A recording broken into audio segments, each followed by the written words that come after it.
warahmatullahi wabarakatuh. Perkenalkan, kami mahasiswa STKPI Tawut Nusa Program Studi Pendidikan Guru Sekolah Dasar semester 1. Di sini kami akan mempresentasikan tugas kelompok kami yang berjudul Cabang Psikologi dan Pendekatan Psikologi Pendidikan. Perkenalkan, saya Abdullah Hidayat. Perkenalkan, saya Siti Mulia Pertama. Perkenalkan, saya Cama Kayu Sumarasa Desi.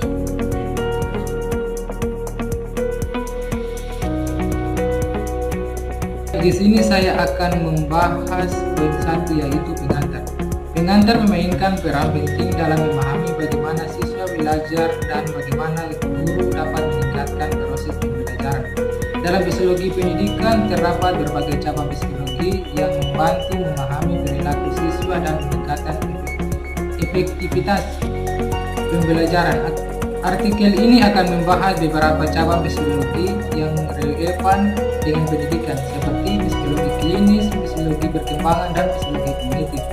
Selain itu, artikel ini juga akan memahami beberapa pendekatan psikologi pendidikan yang digunakan untuk meningkatkan proses pembelajaran, seperti pendekatan behavioristik, kognitif, dan konstruktivistik dengan memahami cabang psikologi dan pendekatan psikologi pendidikan. Guru dapat menciptakan lingkungan belajar yang lebih efektif dan mendukung perkembangan siswa. Di sini saya akan menjelaskan beberapa poin cabang-cabang psikologi. Namun sebelum masuk kepada beberapa poin, kita harus memahami pengertian psikologi. Pengertian cabang psikologi adalah bidang studi yang mempelajari perilaku manusia dan proses mental terkait dengan pengalaman dan lingkungan. Poin pertama yaitu psikologi klinis. Psikologi klinis adalah cabang psikologi yang mempelajari tentang diagnosis dan pengobatan gangguan mental. Yang pertama depresi, yang kedua anxiety, yang ketiga gangguan kepribadian, yang keempat gangguan makan, dan yang kelima adalah gangguan tidur. Masuk ke poin 2, psikologi perkembangan. Psikologi perkembangan adalah psikologi yang mempelajari perubahan perilaku dan kognitif sepanjang masa hidup manusia, mulai dari bayi hingga lanjut usia. Yang pertama, kognitif. Yang kedua, sosial. Yang ketiga, emosi. Yang keempat, fisik. Sekian materi dari saya. Psikologi kognitif. Pengertian psikologi kognitif adalah cabang psikologi yang mempelajari proses mental yang terkait dengan pengetahuan, pemahaman, dan pengolahan informasi. Psikologi kognitif berfokus pada bagaimana manusia memproses informasi, mengembangkan kemampuan berpikir, dan memecahkan masalah. Fokus psikologi kognitif.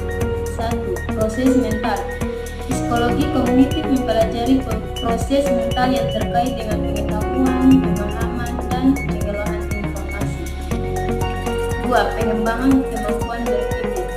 Psikologi kognitif mempelajari bagaimana manusia mengembangkan kemampuan berpikir kritis, analitis, dan kreatif. 3. Pemecahan masalah. Psikologi kognitif mempelajari bagaimana manusia memecahkan masalah yang kompleks. 3. Topik yang dipelajari dalam psikologi kognitif. 1. Persepsi. Proses pengenalan dan interpretasi stimulus yang diterima oleh indera. 2. Perhatian. Kemampuan untuk memfokuskan kesadaran pada suatu objek atau stimulus tertentu. 3. Memori. Kemampuan untuk menyimpan dan mengingat informasi. 4. Mengambil keputusan. Proses memilih antara beberapa alternatif berdasarkan informasi yang tersedia.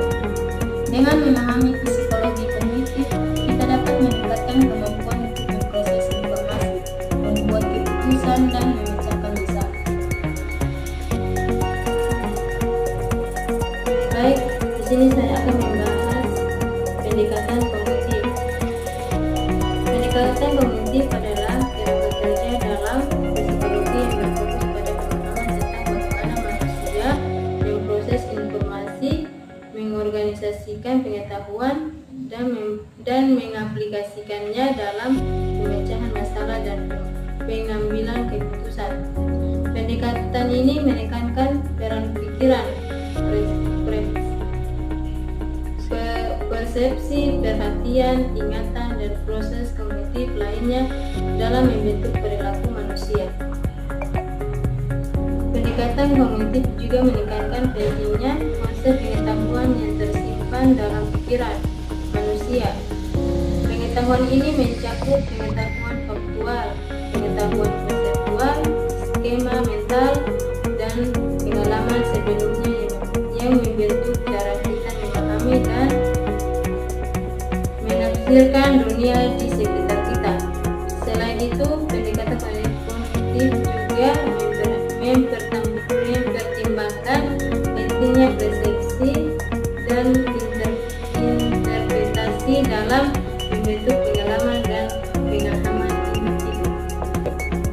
Salah satu aspek penting dari pendekatan kognitif adalah penekanannya pada proses informasi secara aktif.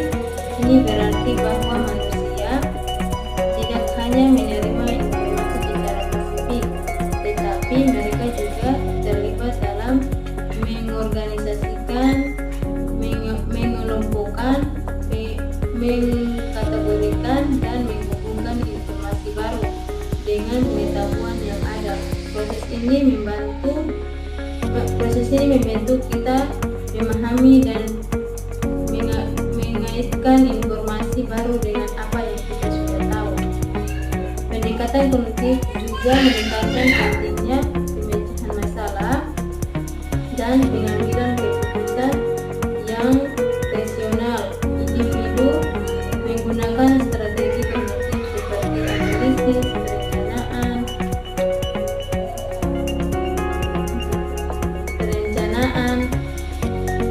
pengujian hipotesis, dan penilaian konsekuensi untuk mencapai tujuan yang diinginkan. Pendekatan kognitif juga mempertimbangkan peran emosi dalam proses kognitif, mengakui bahwa emosi dapat mempengaruhi persepsi, pemrosesan informasi, dan pengambilan keputusan. Secara keseluruhan, pendekatan kognitif adalah pendekatan yang penting dalam memahami bagaimana manusia memproses informasi, mengorganisasikan pengetahuan. Pendekatan konstruktivistik. Pengertian pendekatan konstruktivistik adalah suatu pendekatan dalam pendidikan yang menekankan pada peran siswa dalam membangun pengetahuan dan pemahaman mereka sendiri. Dalam pendekatan ini, siswa tidak hanya menerima informasi dari guru, tetapi juga aktif dalam proses pembelajaran dengan membangun makna dan interpretasi sendiri. Prinsip-prinsip pendekatan konstruktivistik. 1. Siswa sebagai pembangunan pengetahuan. Siswa aktif dalam membangun pengetahuan dan mereka sendiri. 2. Pembelajaran berbasis pengalaman. Pembelajaran berfokus pada pengalaman dan aktivitas siswa. 3. Kolaborasi dan interaksi. Siswa belajar melalui interaksi dengan teman dan guru. 4. Fleksibilitas dan adaptasi. Pembelajaran disesuaikan dengan kebutuhan dan kemampuan siswa. Kelebihan pendekatan konstruktivistik. 1. Meningkatkan kemampuan berpikir kritis. Siswa berlatih untuk berpikir kritis dan memecahkan masalah. 2. Meningkatkan motivasi belajar. Siswa lebih termotivasi untuk belajar karena terlibat aktif dalam proses pembelajaran. 3. Meningkatkan kemampuan belajar. Meningkatkan kemampuan belajar sendiri. Siswa belajar untuk belajar sendiri dan mandiri. Dengan menggunakan pendekatan konstruktivistik, pendidikan pada menciptakan lingkungan belajar belajar yang lebih interaksi, dinamis, dan efektif untuk meningkatkan kemampuan dan pemahaman siswa. Sekian presentasi dari